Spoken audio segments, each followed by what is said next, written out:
يحكم بها بعين الاعتبار أو الاستمارة.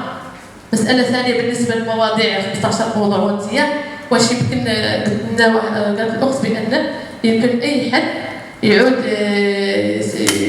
يختار شي موضوع اللي هو يقدر يتكلم فيه ولا يقدر يعطي فيه. واش يمكن نختاروا أي مواضيع؟ نظام بليمي سؤالي واقتراحي هو واش بالنسبه للمحاور واش الجمعيات مثلا اللي مثلا شفتنا جمعيه ثقافيه في الدكتوراه، واش يمكن مثلا 3 جمعيات في محور واحد تحضروا مثلا الى تم اختيارهم وتم حضور ان شاء الله في هذا المسابقه مثلا تشارك في تحضير مع جمعيات اخرى في محور اخر. شكرا سي محمد. سلامة مبارك. إذا بدوري نشكر الإخوة على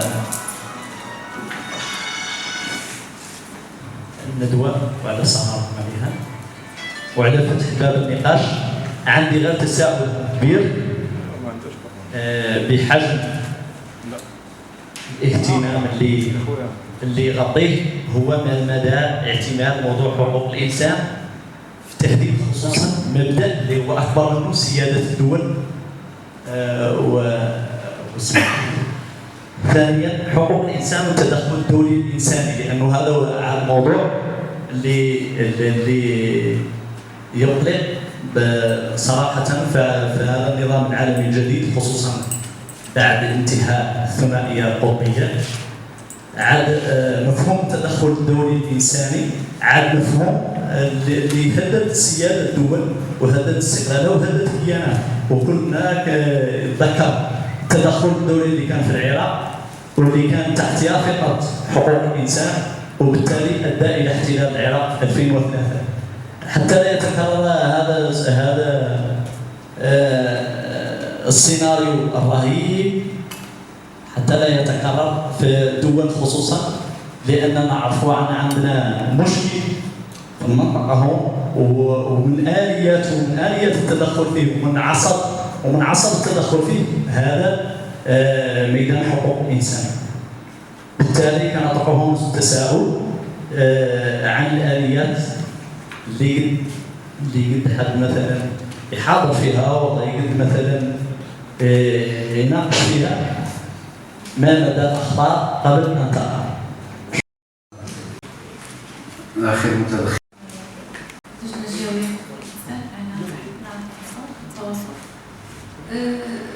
سؤالي أنا يعني أتمنى يعني هذا التدخل الأخير بأن يعني تمثيلية كتبة الطنطا يعني في مختلف يعني ملتقيات يعني تمثيلية عشة كذا في صورة يعني شيء مستوى من الطنطا.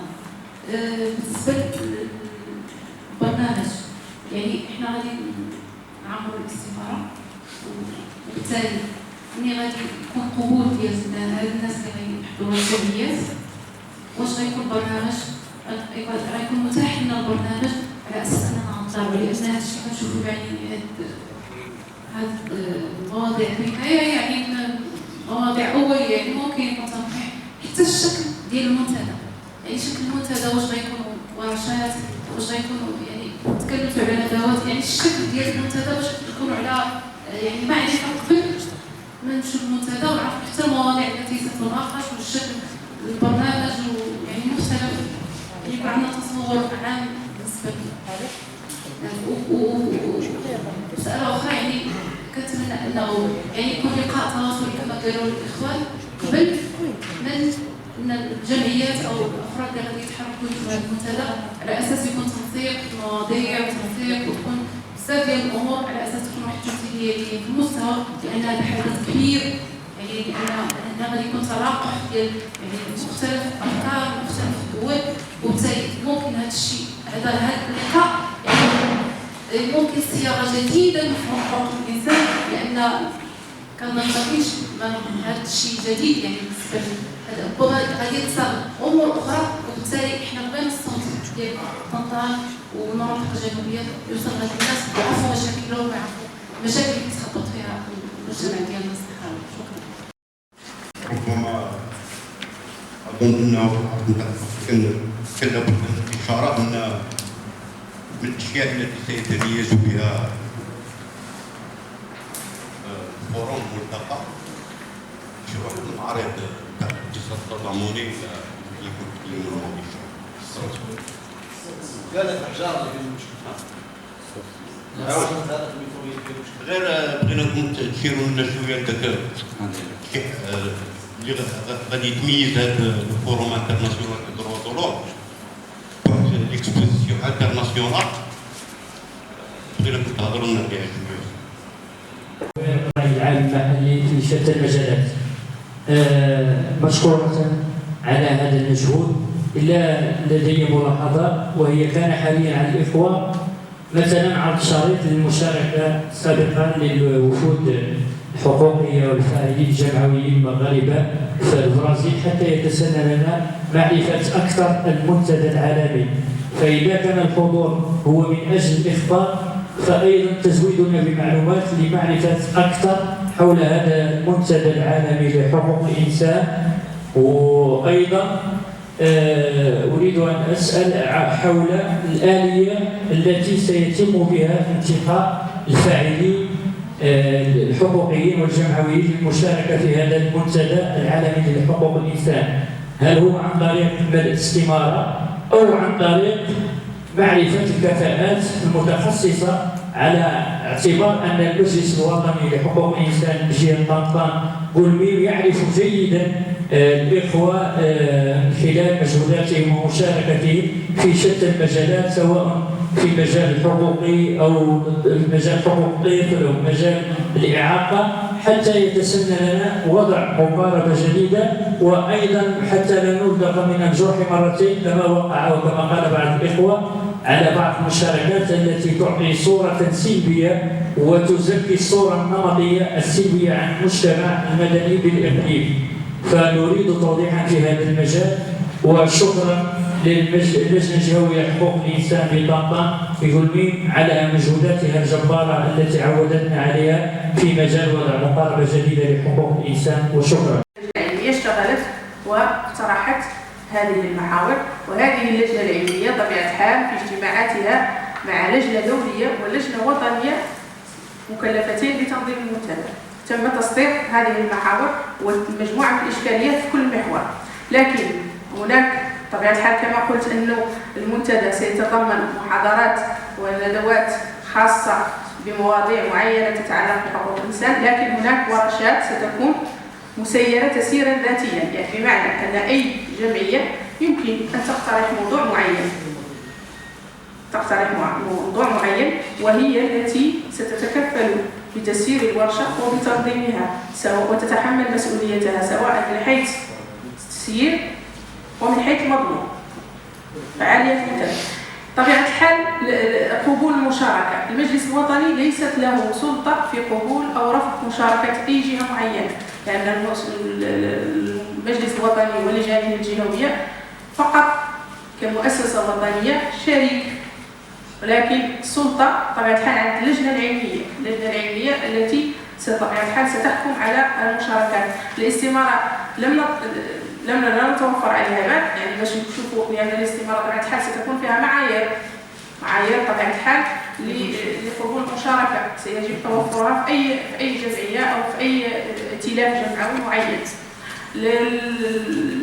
كما قلت لكم أن المجلس الوطني هو فقط شريك عنده لحد الآن دور التعبئة والتحسيس، يعني ليست له سلطة، والمشاركة ستكون طبيعة الحال قبول المشاركة بناء على معايير ستحددها لجنة علمية محدثة لهذه الغاية. إذا مبدئيا من خلال الاستمارة سيمكننا الاطلاع على مجموعة من المعايير عندما يتم فتح أو العمل بالموقع الإلكتروني. يمكن آنذاك مناقشة الاستمارة وكيفية تعبئتها وكيفية المشاركة. بالنسبة للتساؤل آخر كان تساؤل إذا المشاركة في المنتدى حسب المحاور وحسب الاقتراحات، إذا هناك اقتراحات مفتوحة، لكن الشرط بطبيعة الحال أن تحظى بقبول من طرف اللجنة العلمية.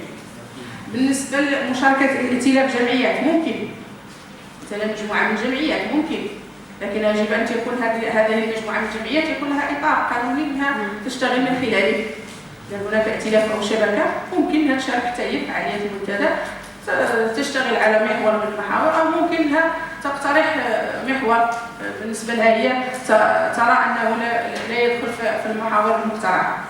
بالنسبة لسؤال مغيرة، هي إشكالية طبيعة الحال ذريعة احترام حقوق الإنسان وتوظيفها في شرعنا التدخلات لتمس بسيادة الدول هي إشكالية حقوقية كبيرة وإشكالية على المستوى الدولي، ممكن أن تقترح كورشة يحط في المحاور مغيبة. ثم تعرفوا دابا من المنتدى الجهة المنظمة كما قلت، فيها منظمة دولية، فيها دول حكومات، وفيها مؤسسات وطنية لحقوق الإنسان. إذا طبيعة الحال المحاور كل جهة ستكون بصمة ديالها في اقتراح المحاور. يعني الأشغال المنتدى تسير في اتجاه ربما لا يغطي كافة الإشكاليات المطروحة على حقوق الإنسان، لكن هو يفتح الباب لإثارة أيضا إشكاليات أخرى.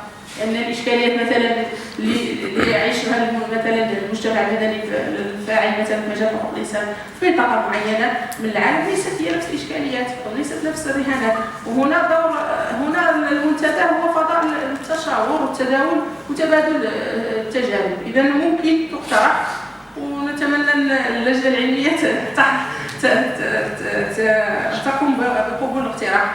ربما هي إشكالية مهمة بطبيعة الحال، لكنها بطبيعة الحال أظنها تمس بسيادة وبقيمة دولية كبرى. بالنسبة طبيعة الحال اللجنة على استعداد، اللجنة الجهوية لحقوق الإنسان على استعداد لمواكبة الجمعيات في المشاركة ومدها بجميع المعلومات التي يمكن أن تتوفر لديها. مثلا الرابط الإلكتروني عندما يحدث سنقوم بطبيعة الحال بنشره، سوى فقط عليكم التواصل معنا، سواء بطبيعة الحال عندكم الصفحة ديالنا على موقع التواصل الاجتماعي فيسبوك، عندكم الكونتاكت تليفوني. إذا بكل بساطة ممكن نعطيكم بعدا لو ليان ديال لو سيت، ولو سيت طبيعة الحال غادي يكون فيه مجموعة من المعطيات أخرى التي نحن أيضا نجهلها عن المنتدى، لأن احنا كما قلت لكم في البداية احنا عندنا دور ديال التحسيس وديال التوعية، إنه على الأقل تكون عندكم انفورماسيون إنه غادي يكون منتدى عالمي. إذا احنا دابا نشتغل مجموعي باش نشوفوا واش تكون واحد المشاركة وواحد التمثيلية ديال الجهة في فعاليات المنتدى. وطبيعة الحال لا نمانع في تنظيم لقاء ثاني دعت الضرورة لذلك. بالنسبة للتساؤل الآخر، الأخ علي طلب منك أن ممكن نعرضوا صور. إذا أظن هذه مسألة سهلة، الدخول على الإنترنت والبحث عن المنتدى العالمي لحقوق الإنسان في البرازيل في 2013، يعني غادي تشوفوا.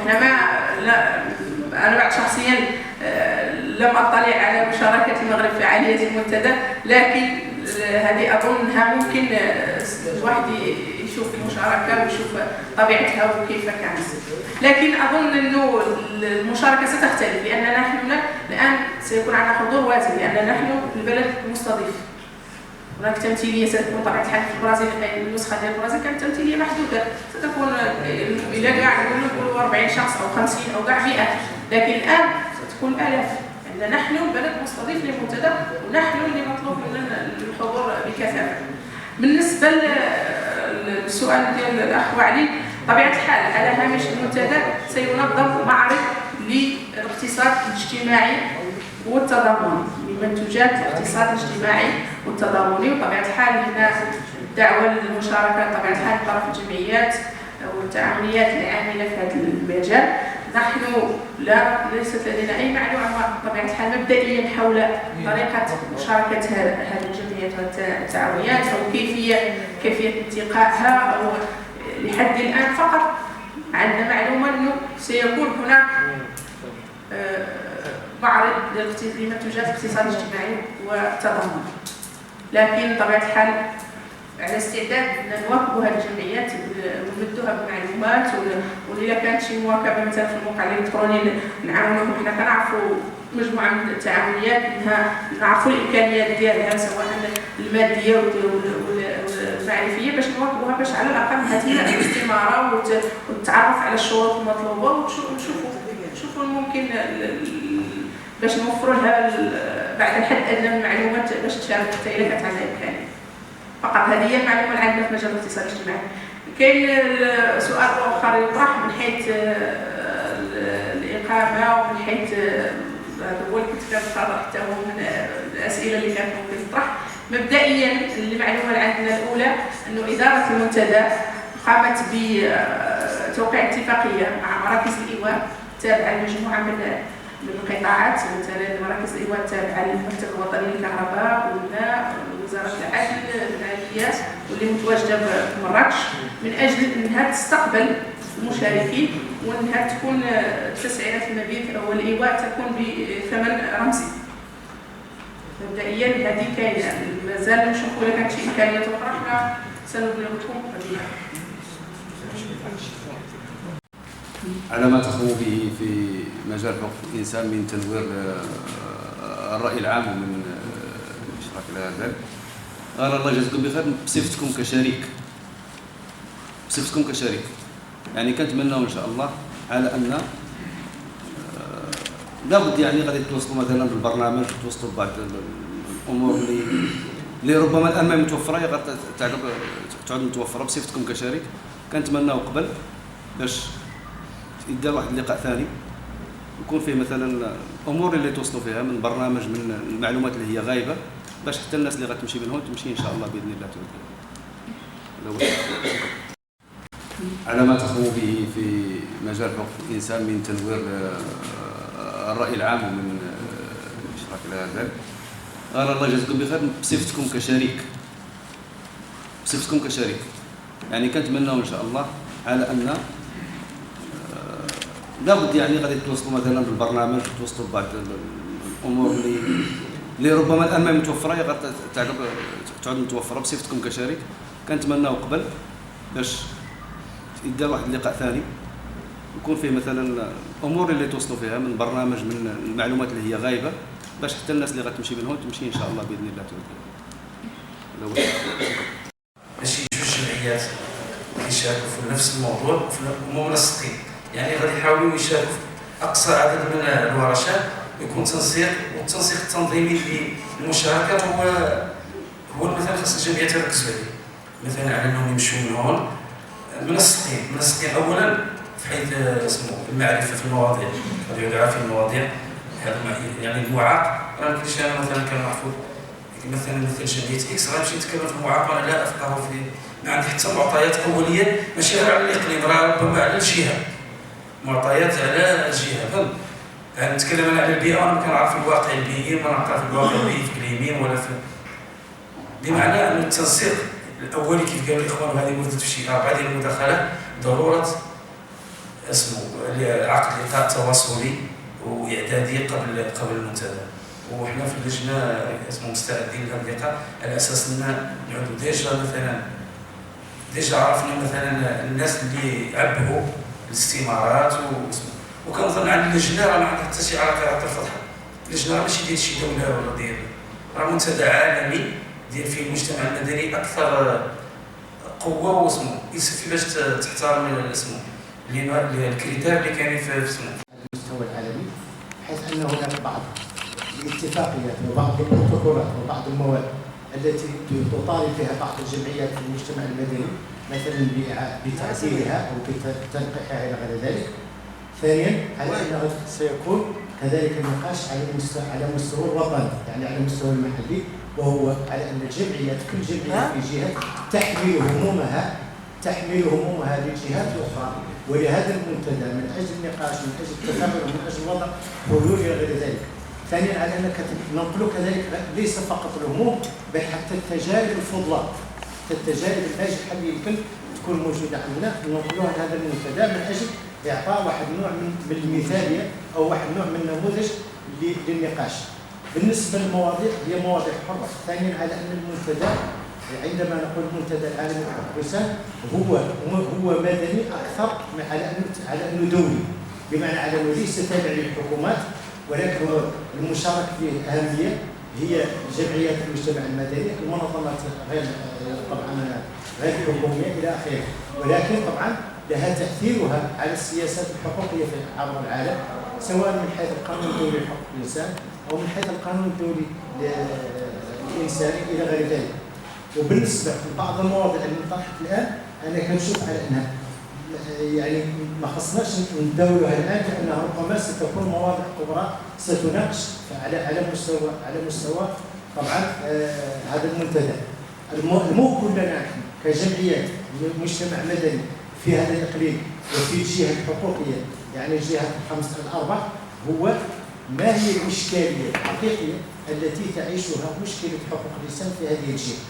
واش فعلا عندنا حقوق الانسان في يعني تمارس بواحد النوع من الاريحيه، ام على انها يعني تواجه حواجز وكيفيه التعامل مع تلك الحواجز من اجل القضاء عليها ومن اجل نقصها الى غير ذلك. وعلى هذا الاساس على ان ما ننتظروش على ان المنتدى سيفتح لنا المجال من اجل النقاش، ولكن على ان يمكن احنا نحمل افكار معنا، وهذه الافكار نطرحها من اجل خلق ورشات هامشيه